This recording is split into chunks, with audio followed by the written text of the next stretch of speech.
All right, bro. You hear me? Yeah. Yes. So, first and foremost, man, we already start rolling. So what I really want to hear is I just want to, because, niggas in our hood, there's a lot of undercover dudes that a lot of psychological trauma from their past that they be hiding. A lot of dudes have been to prison, been up north, been to juvenile. Yes. So a lot of dudes don't necessarily be taking heed to what be going on with these dudes, you know? Exactly. So I just want to know, before I even get into what goes on with the dudes, tell me one of your experiences where you ran into one of these dudes. Tell me exactly what happened, start to finish, okay? Start to finish, one of these fake gangsters that I ran into. First of all, where you from? Where you from? Born and raised at? I was born and raised. I was born in Harlem, raised in and out of the foster care system, and I made my bones in Brooklyn, Brownsville Park, 1865 Park Place. Saratoga, yes. Right. Saratoga between Eastern Park. No, Park Place between Saratoga and Eastern Parkway. So you're on this block. You're coming up with dudes. Yes. Just tell me the type of dudes that's from that neighborhood. What kind of dudes? My son Ronnie Ron, rest in peace. Rail. My son Dion. My son Nate Boy that I'm speaking to right now. My son B.O. that I'm loped in with. Butter Rose. DJ Dennis Rose, a.k.a. Mike Rose, a.k.a. Right, exactly. So coming up with these dudes, like amongst these dudes, how many of them dudes been to jail consistently? Like about 3. 3 of them, right? So the particular time, the reason we having this conversation is because you ran into a dude from that block. Yes. That was institutionalized.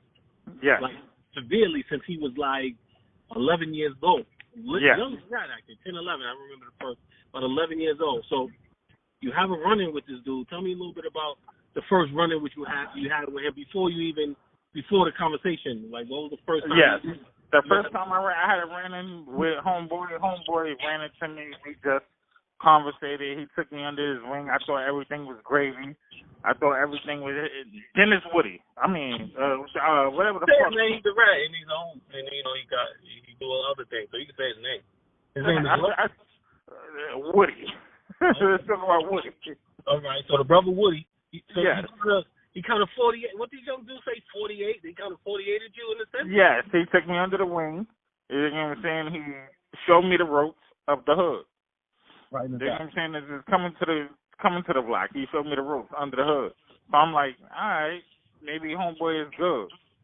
Then he came at me left, and I'm Crip. I mean, how long did it take for him to come at you left though? Like, how long did it take? 3 weeks. 3 weeks before him to come at you left. 3 weeks. So tell me a little bit about that encounter. Encounter was he tried to take my sneakers. Yeah, he was a jail prisoner like that. Yes, he tried to take my sneakers. We got into a little tiff. I don't know if you remember Eli. I remember the brother. That's my man. You know that. Eli came outside while we was getting in the tiff, and he only took one sneaker. So you say he took one sneaker? Yes, me and Eli and him got into a tiff, and he took one sneaker. But after that, he kept bullying me. So what did he do with the one sneaker? Like, what the fuck? I don't know. You got to tell me that. What he never gave his one sneaker back? No, he never gave the one sneaker back. No. Like, wow, that's weird. He never gave the one sneaker back. No. All right. After that, truth be told, I was getting bullied on that block every day between him, Ronnie Ron, rest in peace, and I do hold Ronnie Ron daily, but they saw a weak one. And I wasn't from Brooklyn at the time. I wasn't from Brooklyn. Right. So, niggas treated me so. So, I rocked out until the shit reached to a point. And then, this is actually crazy. He tried to rape me. So before we get to that, how did that happen though? Tell me how that happened. The first time, Shiz dog, you remember Shiz? Yeah. Shiz dog sent me to the weed spot. to go grab some bud. I went to go grab a Nick for him. I went to go grab a Nick for me and a Nick for some Lotto that came Eli that lives in the crib. So I went to go buy some bud. When we got to the corner, he was being a Puerto Rican nigga up that he raped on the rooftop already. I heard about that story. I was locked up for that. Yes, he was beating up the Puerto Rican nigga that he raped out on the rooftop already. I pulled up. So he already had a history of this? Yes, he already had a history of this. So I pulled up, and the homegirls was out there. Mm-hmm. We know who the homegirls are. Piggy, all of them? Yes, Piggy and all of them out there. Okay. So he tried to come at me left. I'm like, nah, fuck that nigga. I'm not giving you nothing. Shiz got happy. You know Shiz. Yeah. Shiz got happy. They're like, nah, Miz ain't with it no more. You're like, nah, Miz ain't with it no more. Nah, nigga, I'm not with it no more. What you want to do? And Woody tried to come at me crazy. I'm like, nah, cuz, what you want to do? Bro, come on. Let's come down the block. You're not going to do nothing to us no more. Right, exactly. So I tried to scrap. He took off. Okay. Real talk. I tried to scrap. He took off. After the fact, everything died down. Nothing crazy for about a month and a half. Right, exactly. Nothing for about a month and a half. You came home. Yeah, I did. You came home. Right. So one night, I'm coming back from the store on East New York and fucking Rockaway Ave, on the corner of East New York and Rockaway Ave. Right. I'm coming back from the corner store. He like, yo, bro, coming to the crib. I'm like, for what, nigga? He like, yo, listen, I need you to help me with the TV that's in a honeycomb. I'm like, what? Yeah, we definitely had the honeycomb. Yeah, he like honey, drugs, and all that. Yeah, see, like, yo, I need you to help me with the TV that I hit in a honeycomb. Drag this shit out. I gotta buy it. I'm like, all right, say no more. So I come into the honeycomb with him. He's like, yo, come to the back. I'm like, what? I'm like, yo, my nigga, this ain't even looking right. I'm like, all right, fuck it. So I start walking to the back. I walk in front of him. I turn around. This nigga got his pants down with a fucking 2x4 in his hand, a razor. Oh. On gang, nigga.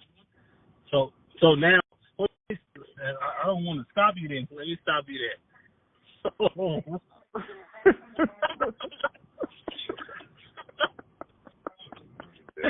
Crazy. So you turn around, this man.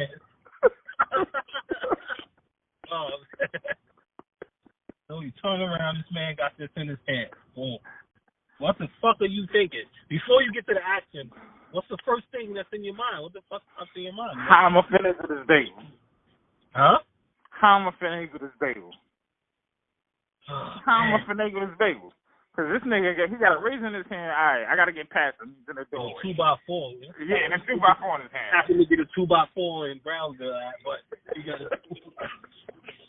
Hey, this nigga got a 2x4 in his hand and a razor. I'm like, he's like, yo, cuz. He like, yo, bro, suck my dick. I'm like, what? What the fuck? Wow.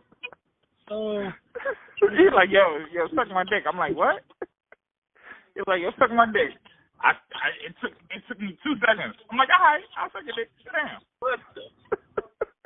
I'm like, all right, I'll suck your dick. Sit down. So he goes to sit down. He swings the razor. Boom, he hits me. He hits me in my chin. I 2 pieces. Boom, boom. That's how I remember that. You know, he swings the razor. Boom, he hits me in my chin. I 2 pieces. Boom, boom. On my way out, he screams, yo, cuz, don't tell nobody about this. What? I'm telling everybody, nigga. I remember that. I remember the face. I remember. But the crazy thing is, right, so as I stop you here, right, he already he went to jail for something prior to that for a yes. dude who lived in that same group home. He went to jail for that, right? Yes. You remember anything about that story? That story I was locked up for. I came home a week or 2 before I came home from the adolescence at Rikers Island. Shout out to C-74 going to war. But I came home from there shell shock, banged out of my mind, blooded out of my mind, and I'm just in a different zone.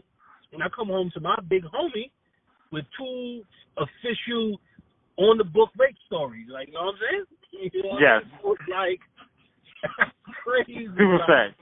And Super fact. That's crazy. I come home, I'm, you know, I was in and out of jail since juvenile, so it was like, thinking about that is like crazy. You came straight to me, nigga. I remember that. But you came straight to me. I remember. So my question is that this dude, so he did that. He ran out. What happened days after? I mean, like, what happened directly after that? Like, what was your The mind? first nigga I took it to Mel. Oh, shout out to the big fool blazing Billy Mel. I took it to Mel.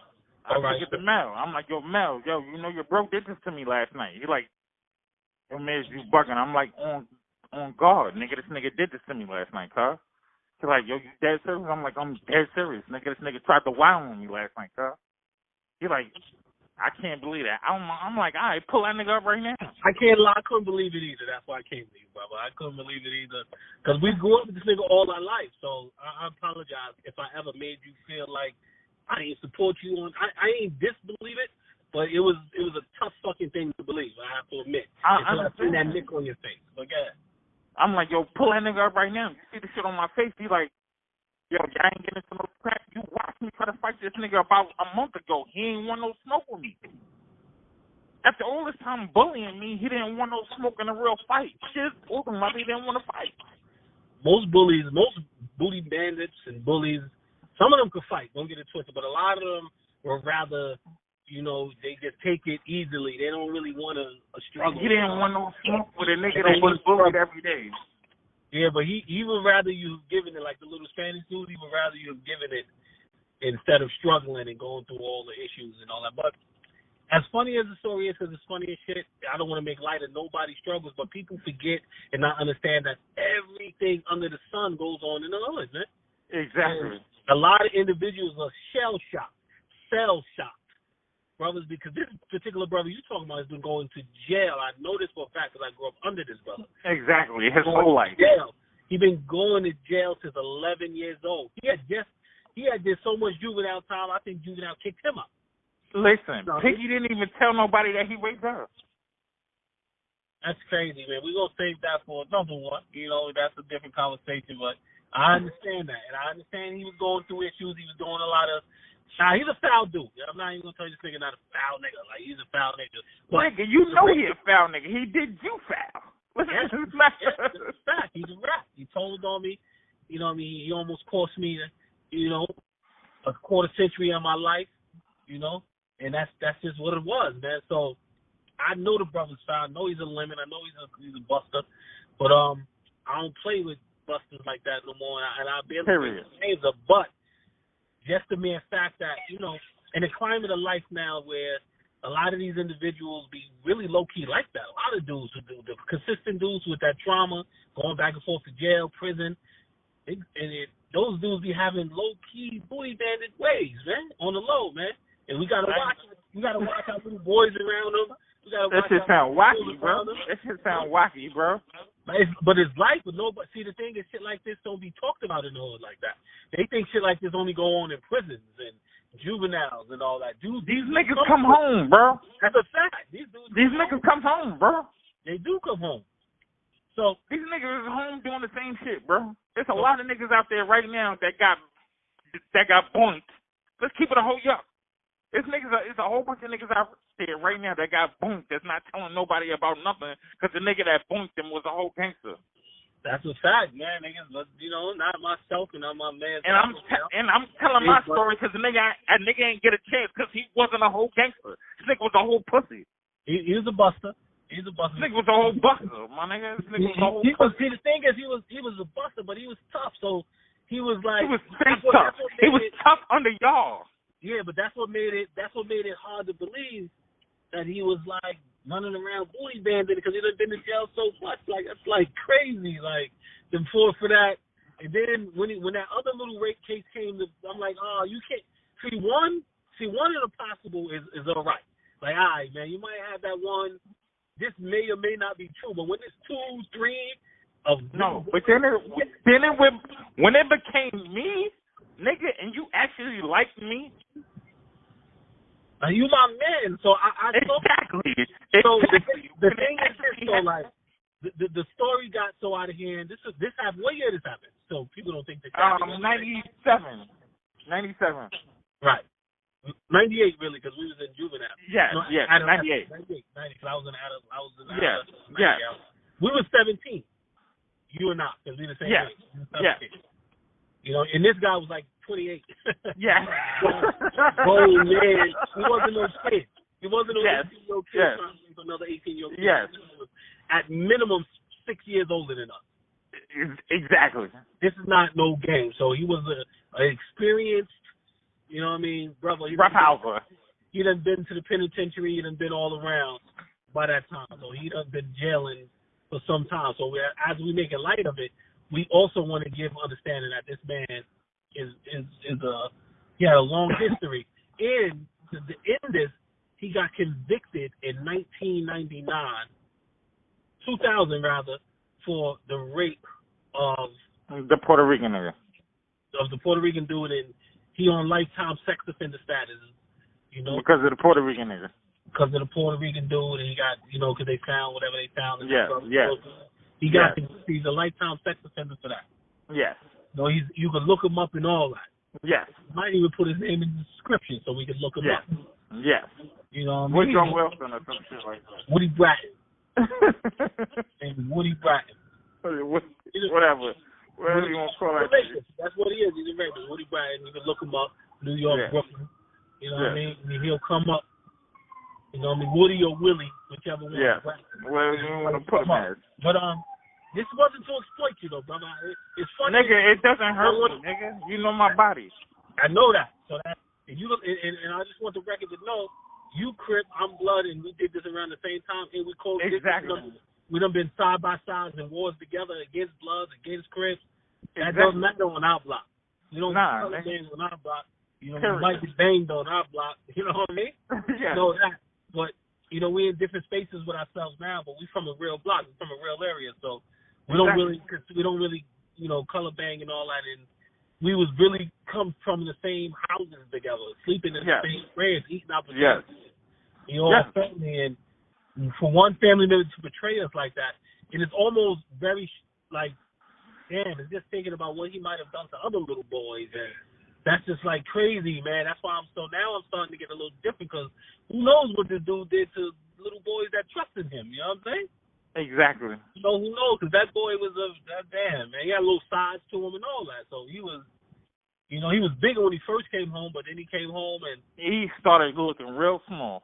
Yeah, so it's like, damn, man. Imagine when he had his little Hulk smash size, what type of foul shit he was doing to the little boys and all that. You know what I'm saying? But listen, we're going to end it like that. Gangsta on the pound, heart to heart. You know how we play gangsta, like, you know, we love it. You know what I mean? And we just gonna chalk that up to, you know, life experiences. Nigga, I already know what the fuck didn't happen to me. Nigga, that shit don't hurt me at all. I know what didn't happen to me, nigga. That boy ain't touched me that crazy. It almost happened. I'm not gonna hold you. It almost did happen, nigga. If I was still a sucker, it might have still happened. But the story's been going around, like, cause, you know, the only people who even know that story, they got to be from our block. Exactly. And you know what I mean? And the only people, he ain't tell no motherfucking body. To be honest, had you not told anybody, nobody would know. It's not like he came and was like, yo, I almost raped the nigga Miz. Like, you know what I mean? He never even told nobody. So, to be honest, had you not said anything, that's what made it a little more believable, because it's not like he was like, you know what I mean? Nobody like seen it and none of that shit. So it's like you made mention of it. So that's how it went. But I'm gonna sign off, nigga. I love you to death, nigga. You know. Say no more. You're ready, nigga. You're ready. Sound, baby. Say no more, nigga.